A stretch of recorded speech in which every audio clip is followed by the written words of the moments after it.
Hello, Transurfer, and welcome to TransurfingTV. I am Renee Garcia, and I am, as always, super excited to be here. I've got a fun one today, black and white thinking versus rainbow thinking. Rainbow thinking, my definition of it in my mind, I ask myself if I'm doing a dualistic or polarized way of thinking, hey, is this black and white thinking, or is this rainbow thinking? And rainbow thinking is transurfing. So I'm going to get into all that in a moment. Remember though to like this video and comment below. My world is taking care of me and I just may call your name and send you a nice stack of these. Also, thank you everyone who has signed up and enrolled in the teachable course Reality 2.0. It is lit in there, guys, and I'm so appreciative to everyone that has contributed, because all of that is going to go back into ITI and TransurfingTV. So thank you, thank you, thank you, thank you. So with that, let's get started. First off, what is black and white thinking? Black and white thinking is a dualistic way of thinking, right? This is bad, this is good. This is right, this is wrong. I like this, I don't like this. If this happens to me, I'm happy. If that happens to me, I'm sad. It's you taking whatever it is you are experiencing, whatever's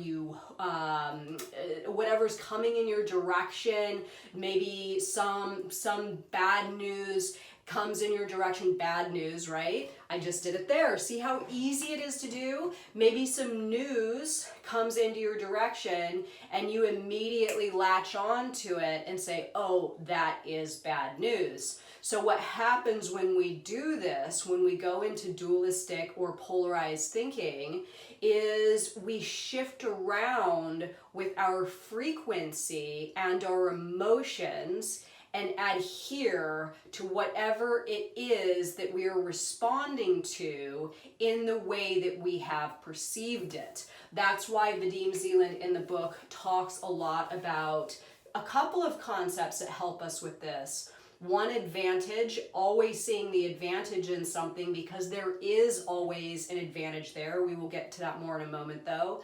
And the inversion technique, which is kind of lost in the transurfing modality. We don't talk about this one a lot, but really what the inversion technique is it's about you in the moment. Let's say you're driving your car and you get a flat.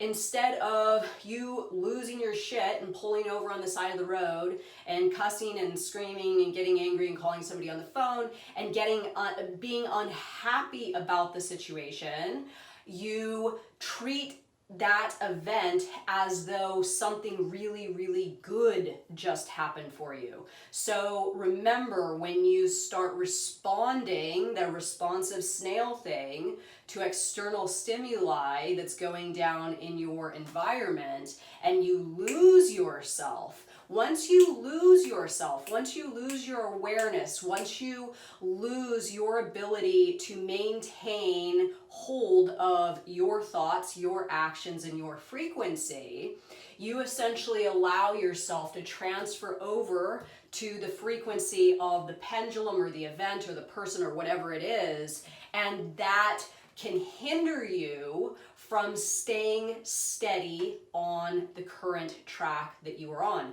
So if you hit the wave of success and you're on that wave and things are going good, and then you have a blowout on the freeway and you let it get to you and you respond in a very polarized manner, this is really bad, I can't believe this happened to me, you can kiss your wave of fortune goodbye. It's gone, because your frequency has changed. In order to stay up on that wave and make sure that you maximize the wave, you have to continuously feed it with a high and positive frequency and let everything else sort of, you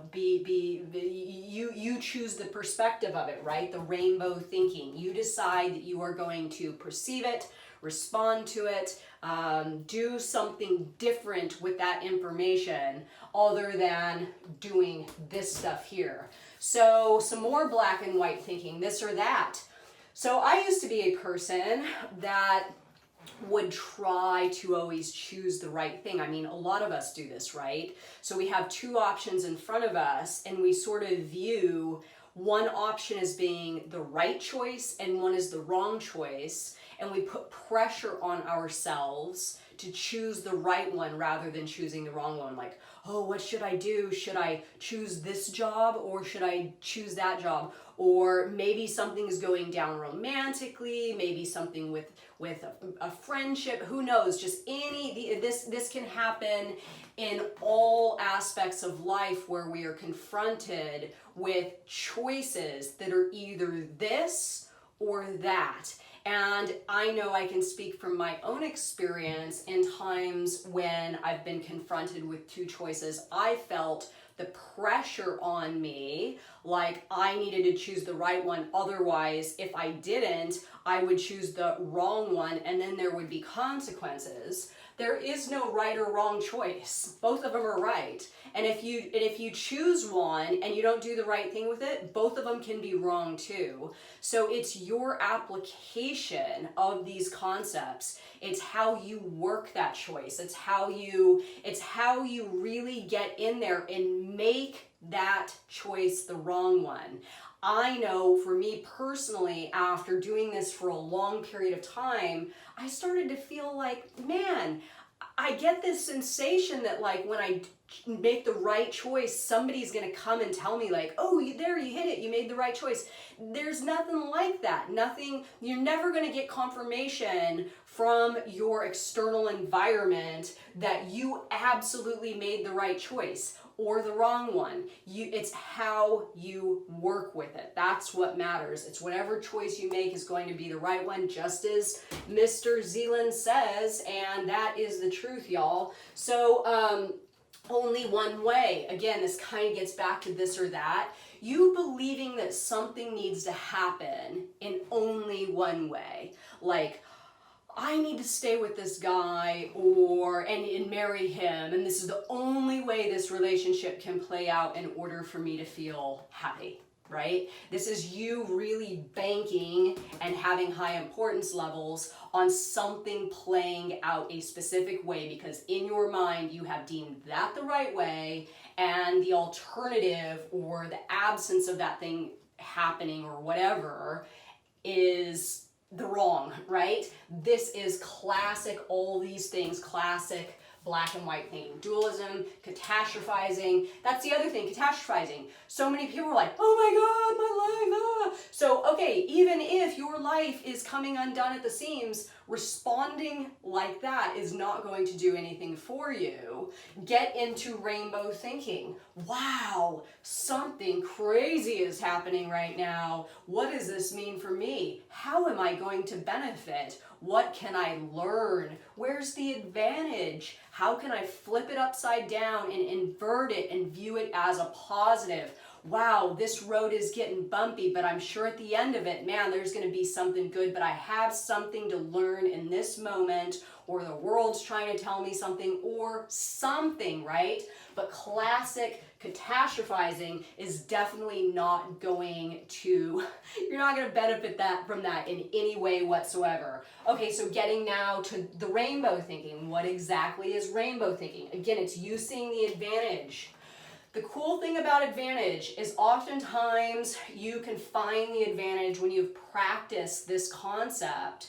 You can get better and better and better in seeing the advantage sooner and sooner and sooner, and sometimes in the moment. Like if I miss out on an opportunity and I just got news that something's not going to work out, instead of falling to pieces, I'm like, okay, cool, what's the advantage? Oh man, that was going to take me a lot of time to do that thing anyway, and now I have that time to do something else. So wow, the advantage is right there. It's very clear, right? So always looking for the advantage, and if you can't see it in that moment, know that it will ultimately present itself to you down the road.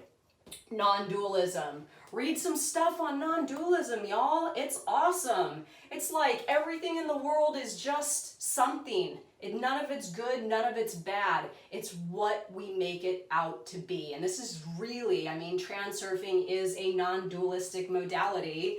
So if you want to dive a little bit more into this, if you're struggling with black and white thinking, go to Wikipedia and type in non-dualism and read some of the stuff that comes up, because it is good, good, good stuff. Inverting, I already went over that one. This is, even if it is bad, right? Even if it is your car had a blowout on the freeway and you can't possibly see the advantage in that, act towards the situation as though it is the best thing that ever happened to you, because then you're just keeping your frequency high, you're keeping your thoughts high, and that event is going to simply pass you by rather than hooking you, pulling you from your current lifeline down to a lower one where the presence of more crap exists like that, right? So it's you sort of holding firm on your track and being like, no, none of this is gonna jolt me.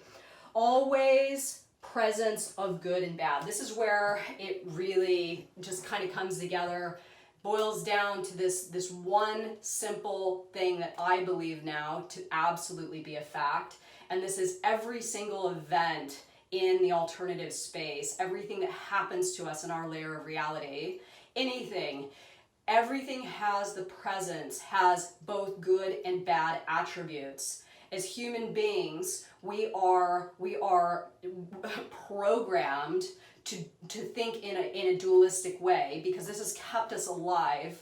This has helped us to evolve as primates to what we are now, because if we were seeing the advantage in everything, or not looking at things from a dualistic perspective, we wouldn't have survived, we wouldn't have evolved. So we had to say, you know, the lion is bad because he's gonna eat me, and the rabbit's good because I can eat, right? So it was very, very much to our benefit that we did this sort of thinking. But now, since times have changed, it's different. We don't have to do that anymore. And the magic here is that we know and we accept and we acknowledge and we utilize the fact that there are both good and bad parts to any event or any equation, and it is our job as a transurfer to extract the good and leaving the bad. You can always, always, always take anything that happens to you in this world